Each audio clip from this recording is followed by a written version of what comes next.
Hoje nós vamos falar sobre a depressão. Será que ela tem cura? O que é cura? Né? Existe um certo medo de falar que o tratamento para a depressão é um tratamento, mas que não existe cura, existe remissão. Tá? Então vamos falar um pouquinho sobre isso, sobre esses termos e como seriam os tratamentos, né? Como reconhecer a depressão e como seria a forma de se tratar elas, né? Então, meu nome é Marcelo Barreto, eu sou psicólogo, trabalho com a terapia cognitivo-comportamental, trabalho com psicologia positiva e vamos aqui, né, falar para começar, vamos fazer explicar para vocês um pequeno exercício que é da DBT, né? Que primeiro você vai anotar os pensamentos negativos, pensamentos de culpa, de inferioridade, de comparação, de ai, por que eu sou assim, né?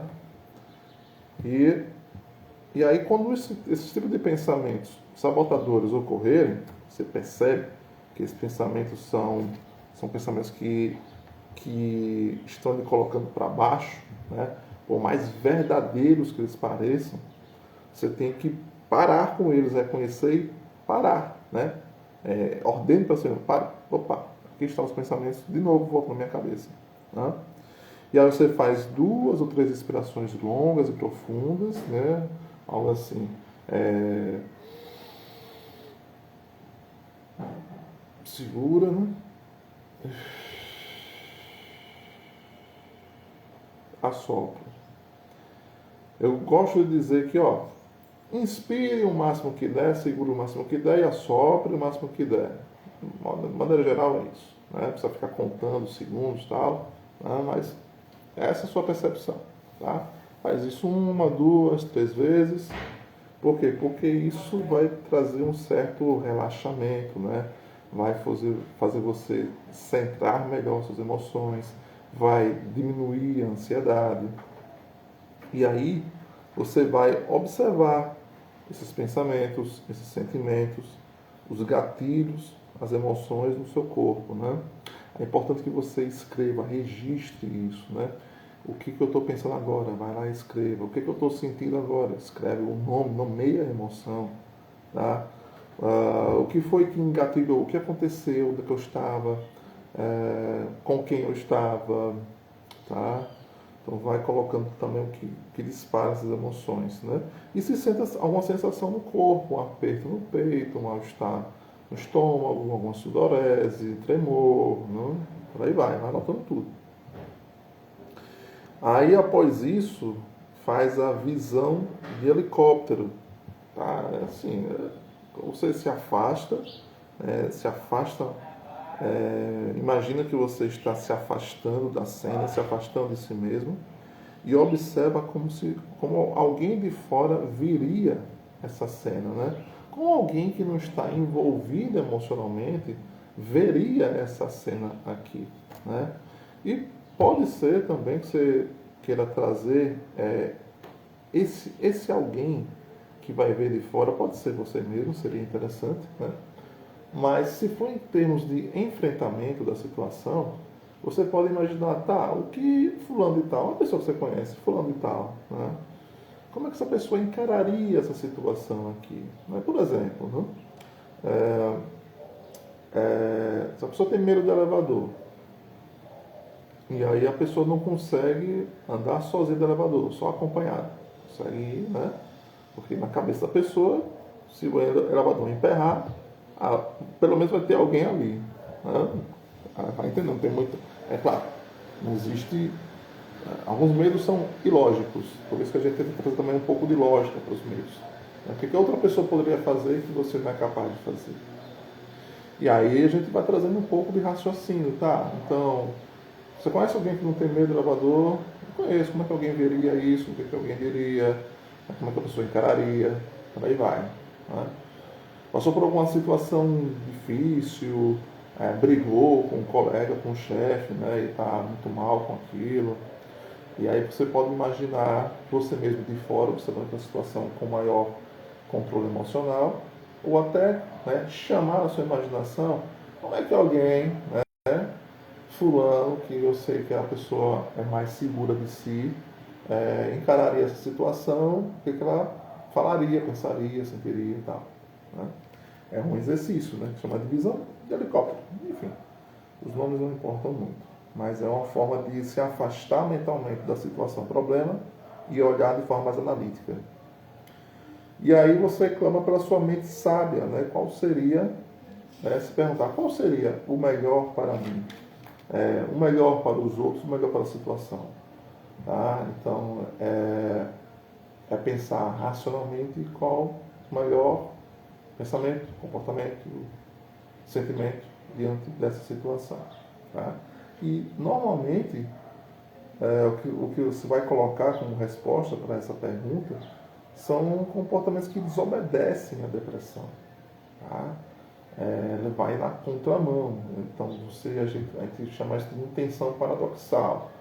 Você vai fazer contra aquilo que você age naturalmente. Esse é um exercício, é um esforço. Não é? Por terapia requer esforço.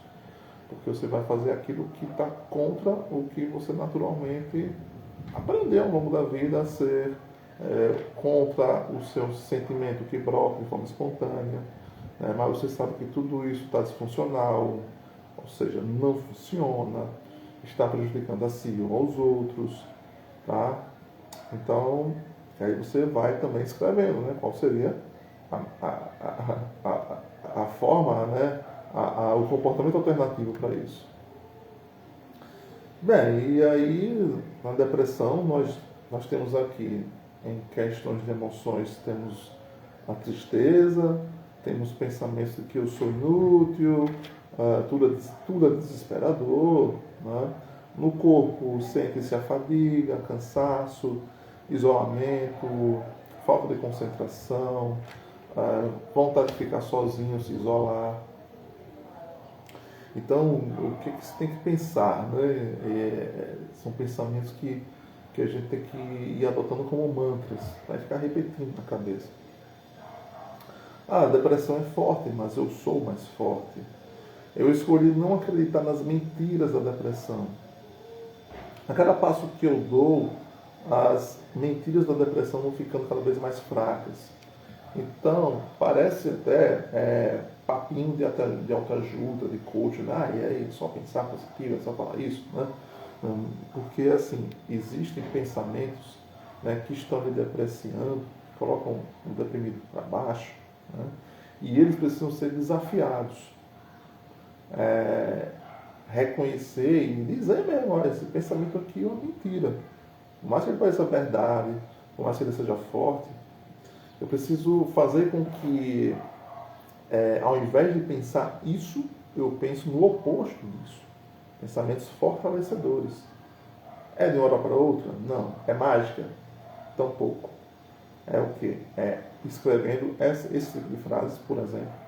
Tantas outras frases no meu canal de Academia da Autoeficácia, né? Diariamente eu coloco frases de mentalidades de empoderamento, né? Que trazem reflexões ali. E as pessoas podem, algumas pessoas, né, que estão lá no canal, perguntam, explica mais essa frase aqui, o que significa, como é que é. Porque algumas frases, elas impactam de uma maneira que, cara, isso aqui eu estava precisando ouvir. Eu preciso levar isso aqui para a minha vida. Eu preciso refletir sobre isso aqui, levar na hora de dormir para que no meu sonho eu trabalhe sobre essa mentalidade, reler essa frase, incorporar essa frase, fazer com que eu aplique ela no meu dia a dia, de maneira concreta mesmo. Né? Tipo assim, pegar essa que eu falei agora, a depressão é forte, mas eu sou mais. É só falar, eu sou mais forte da depressão? Não, vem cá. A depressão diz o quê? A depressão diz que eu não mereço ser feliz. Tá. A depressão fala isso? Pois eu vou ser contra isso. Eu mereço ser feliz. E como é que eu vou ser feliz? Aí entra estratégias que o terapeuta pode ajudar a montar estratégias, ou a própria pessoa pode... Bom, o que me faz ser feliz? Né? O que eu gosto de fazer? O que eu gostava de fazer e não faço mais? Eu gosto de ver amigos, praticar esportes, eu gosto de jogar um videogame, eu gosto de uma leitura, uma revistinha, eu gosto de estudar. O que eu gosto aqui de fazer? O que vai me fazer ser feliz? Né? O propósito também ajuda muito, não só o prazer, mas o propósito também. servir aos outros, né? Então, não só ter prazer no dia a dia, porque excesso de prazer acaba se tornando uma vida vazia. A pessoa tá, ficar todos os dias, o dia todo, só fazendo coisas de prazer. Vou jogar um videogame, agora estou no YouTube, agora eu vou no Netflix, agora eu vou só, sei lá, fazer coisas que só quero o carpe diem do prazer. Mas o ser humano também precisa ter, precisa também produzir, se sentir útil. Então eu preciso produzir. Esse produzir envolve trabalho, envolve estudo, envolve servir as pessoas, envolve caridade. Né? Então é por aí. Então as pessoas, o ser humano carece de não só comer e dormir e ter prazeres, mas também a sensação de que está pertencendo, a sensação de que está ajudando, a sensação de que está produzindo, que está criando alguma coisa. Então, se a depressão é forte, eu serei mais. Se eu não mereço ser feliz, eu serei feliz. E vou fazer essas coisas para isso. Outra coisa, né, que a depressão traz é a ação. E aí a gente precisa agir diferente. Mudar o corpo, ficar em pé, né? Mostrar um semi-sorriso, olhar para o horizonte, ombros para trás. Então são posturas, né? Esse negócio, tem um estudo de Stanford que provou que esse negócio de colocar uma caneta na boca, não sei se você já ouviu falar disso, botar a caneta na boca né, forçando o músculo para sorrir, diz que isso traria mais felicidade, mas isso já foi derrubado. Tá? Então não funciona não, mas sim, sem sorriso, né? Sorrir com os olhos, sabe? Assim, sorrir, né? Tem um olho atento, um olho brilhante, sorrindo com os olhos, assim, de maneira sincera, genuína. A postura, ao invés de estar cabisbaixo, levantar o queixo, manter a postura ereta, né? Caminhar, se mexer, porque tem até uma paciente para minha essa semana passada, que ela disse que não estava com força para mais nada, não queria caminhar, não queria andar de bicicleta, coisa que ela fazia antes, né? E no dia de folga dela, ela só queria ficar o dia todo na cama. E eu até falei, parece, paradoxal, né? Porque a gente acha que descansa deitado, sentado, só assistindo. Na verdade, aquilo não descansa. Né? Para a gente recarregar as baterias, a gente tem que fazer algumas atividades que nos tragam bem-estar. E caminhar, bicicleta, nadar, esporte, coisas que trazem ação, que a gente chama de hobbies aqui, são coisas que eu estou agindo aqui, eu estou fazendo uma coisa que está me trazendo, eu estou fazendo o corpo agir e aquilo está me trazendo uma recarga emocional. Meu corpo está se esforçando e depois daquilo eu vou sentir um prazer, né? A descarga da serotonina, né? Porque eu estou, puxa, bacana, né? Eu fiz isso aqui, agora estou sentindo um prazer. E aí, quando essa minha paciente fez isso, né? Eu falei sobre tudo isso, tal, consegui fazer um convencimento. E ela passou a fazer isso todos os dias, né? Se exercitando por 1 hora. Então, aumentou o seu foco, aumentou a vontade de estudar, aumentou a vontade de se socializar, diminuindo o querer se isolar, né? Então, uma coisa já mudou outras aqui. Questão de outro ponto, né? É muito importante para vencer a depressão, é sobre imagens, né? Visualizar alguma coisa concreta, fazendo algo de que gostava muito com alguém que gosta, né? Isso forma como se fosse umas bolinhas de detritos aqui na cabeça, que vai melhorando um pouquinho as conexões, tá? Então, exercitar a imaginação, isso a gente faz com hipnose, ou o que seria a hipnose no caso, né? Que pode ser uma auto-hipnose. Em terapia a gente consegue conduzir para que a pessoa se veja realizando aquela tarefa, mas a pessoa também pode fazer por conta própria. Fechar os olhos, imaginar desempenhando aquilo ali, né, com todos os detalhes possíveis, sentindo aquilo no seu corpo. Então, isso dá aquela enganada no cérebro, fazendo com que essa imaginação ela gera uma previsão. Né? Eu estou criando uma previsão de que eu farei isso tal dia, tal horário, tudo mais. Tá? Essa é enganada, você precisa fazer alguém para essa conexão. E essa mudança de hábitos realmente ocorra. Então isso é como se fosse um empurrãozinho para que a pessoa vá lá e faça. Tá? Mas eu tenho para trazer aqui. Olha, tem uma mensagem da diretora regional do OMS para a África, que é a doutora Matshidiso Moeti, sei lá como é que fala. Doutora Moeti, que foi na ocasião do Dia Mundial da Saúde Mental em 2020. Ela falou o seguinte, a depressão é tratável em até 80% dos casos tratados melhoram, geralmente no espaço de 4 a 6 semanas. Então, a depressão tem, né, quando bem tratada, tem essa capacidade de remissão, né, considerável. Tá? Então, o ponto também que eu quero trazer é, não espere estar totalmente exausto para fazer alguma atividade de autocuidado. Né? Tem que tomar esse hábito como diário. Essa é a questão. Se você está numa rotina depressiva, não espere ficar totalmente depressivo para poder começar a trabalhar contra isso. É melhor começar quando você está percebendo que está começando a caminhar, né, num vale tenebroso, né, deprimente.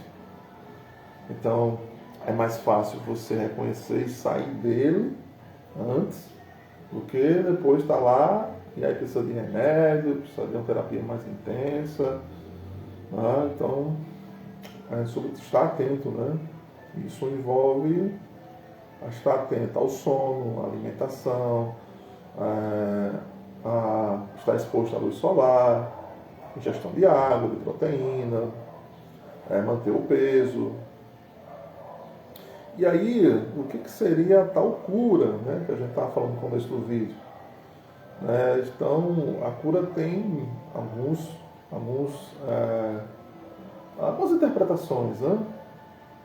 Isso né, que tem, por exemplo, temos a erradicação biológica do agente que está causando a doença, né? Isso significa o quê? A doença ou o agente causal é eliminado. Um vírus. Né? Então, a infecção bacteriana, né, que é curada com antibiótico. Então, a cura é isso. Eliminou o agente que está causando a doença. E aí nós temos outra interpretação, né? outro uso do termo cura, que é a remissão clínica funcional, que são o quê? Sintomas ausentes, mas que tem um risco latente ali. Exemplo, câncer em remissão após 5 anos.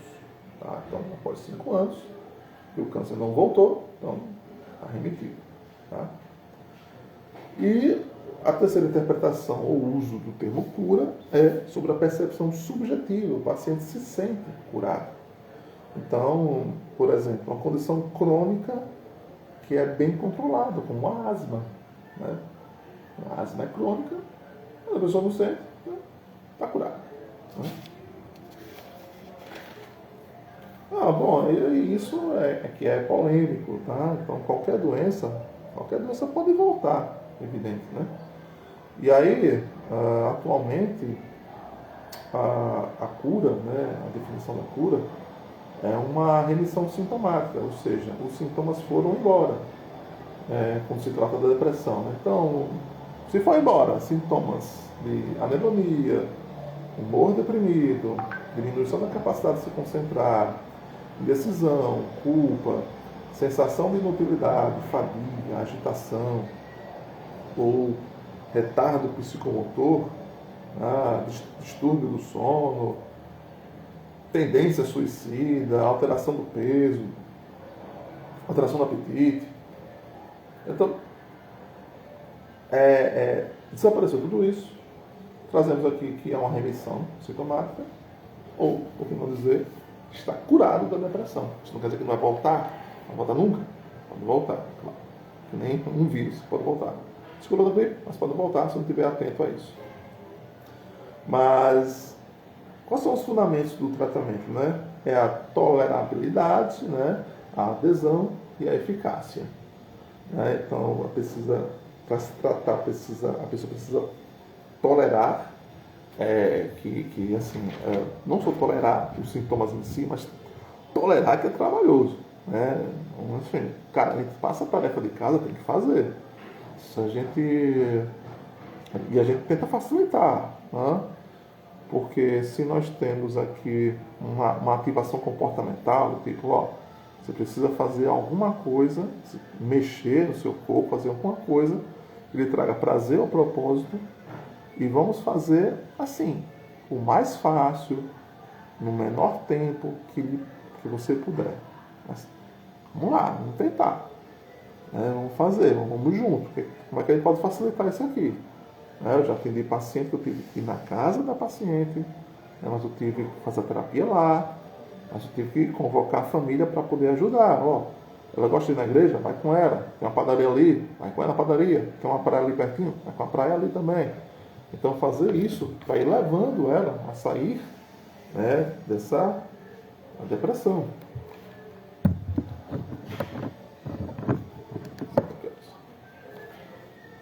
Tem a questão da adesão, que a pessoa também precisa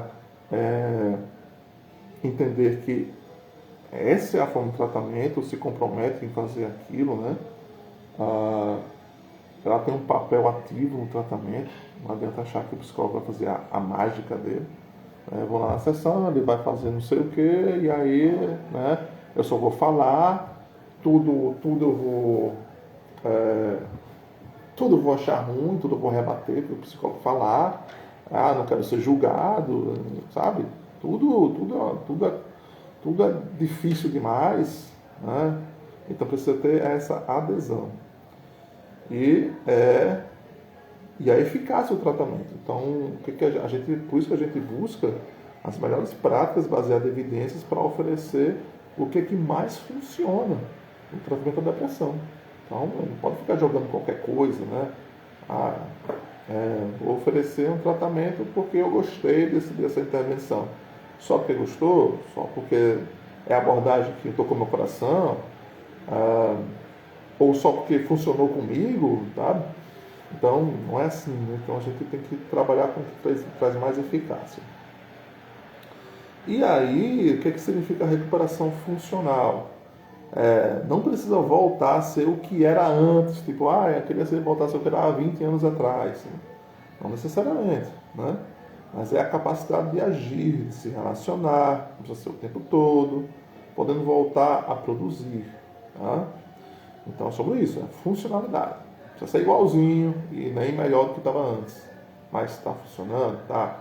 Conseguiu, né, voltar a produzir, a trabalhar, ter prazer na vida. Tá? Tem a fase aguda do tratamento da depressão e aí a fase da manutenção. Né? E aí essas duas fases é que a gente pode traduzir como se fosse a cura da depressão. Né? E só assim vai poder tirar o remédio, a medicação e continuar bem. Tá? Então, só como parênteses, né? Muitas vezes o medicamento pode vir como um auxiliar, mas os medicamentos antidepressivos, que antidepressivo é só em nome porque eles não são eles não vencem a depressão. Não é um remédio que cura a depressão. Os remédios são como se fossem suplementos para dar aquela energia, né? aquela força para poder fazer o que tem que ser feito para vencer a depressão. Tá? A depressão não é química. Né? Se fosse química, o remédio trataria com seus químicos. A depressão é elétrica. Se é elétrica, tem que tratar com ações. E ações ativam nossos neurônios, que são eletricidade, correndo por aqui. Então, existem alguns mitos da depressão. Tipo, a depressão não tem jeito, só Deus na causa, né? Já tentei de tudo, mas meu caso é grave. não tem cura, tem tratamento, não vale a pena viver assim, tem que querer se ajudar, né? Depressão é coisa de rico, pobre tem que trabalhar, tem que achar as causas raízes na infância, né? Ou seja, isso é uma ruminação, né? Você pode até entender os motivos, mas isso não ajuda, não é isso que trata mesmo. Tem que mudar seus pensamentos, pensar positivo, né? Embora pensar negativo também não seja bom, mas não é só o pensamento positivo que resolve, não só. Tá? Não melhora porque não tenho dinheiro para tratar, né? Tem gente que você conhece, né, nas redes sociais, né? Tem gente que é rico, famoso, mas não consegue sair da depressão, né? Você não conhece gente assim? Rico, famoso, tem dinheiro e tal, mas vive em depressão. Né? A depressão não larga a pessoa. Então, não é questão do dinheiro. Né? Então, assim, de forma geral, existe uma escassez global de um bom tratamento da depressão. Tá? Então, é sobre isso. Né? Eu acho que, deixa eu ver se tem muita coisa para hoje. Não vai ficar muito grande a live, né? Então, a gente vai deixar para continuar em outro dia. Vamos falar mais sobre a depressão, os tipos de pessoas com depressão, principais fatores de recaída, os picos. Vamos falar sobre a anedonia, teste da anedonia também. E é isso, gente. Quem quiser ter materiais assim escritos sobre o que e testes, né, sobre depressão, né, além de exercícios também, entra lá no canal da Academia da Alta Eficácia, que lá vai estar, né, materiais sobre isso e muito mais. Amém? Tchau, até a próxima.